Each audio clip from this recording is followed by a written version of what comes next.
Karibu kwenye dakika moja. Leo na wasogezea Platform TZ. Ni msanii wa muziki maarufu kutoka Tanzania anayejulikana kwa nyimbo za Bongo Flava, Afro Pop na beats za dance. Jina lake halisi ni Suleiman Salim Gao, akiwa na asili ya mkoani Tanga. Mwaka 2022 aliweza kuanza rasmi career yake ya muziki, ambapo akatengeneza nyimbo zake yeye mwenyewe na kupata umaarufu, nyimbo kama ya Follow aliyofanya na msanii Mario na Vitamu aliyofanya na Ruby.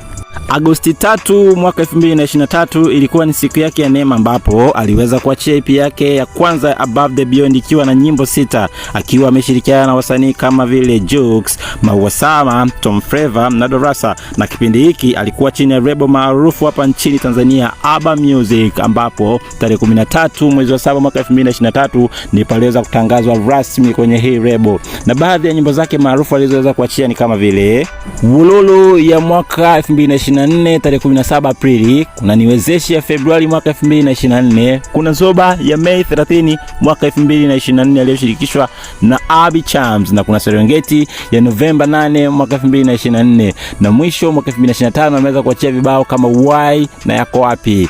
Kwa sasa ni independent artist, akiendelea kutoa nyimbo zake bila label rasmi ya kudumu. Platform kaweza. Wewe je? I go by the name Dickson Kazolo. Unaweza kunifuatilia kwenye page zangu zote, Instagram, Facebook, YouTube, TikTok kwenye jina hilo hilo la Dickson Kazolo 03.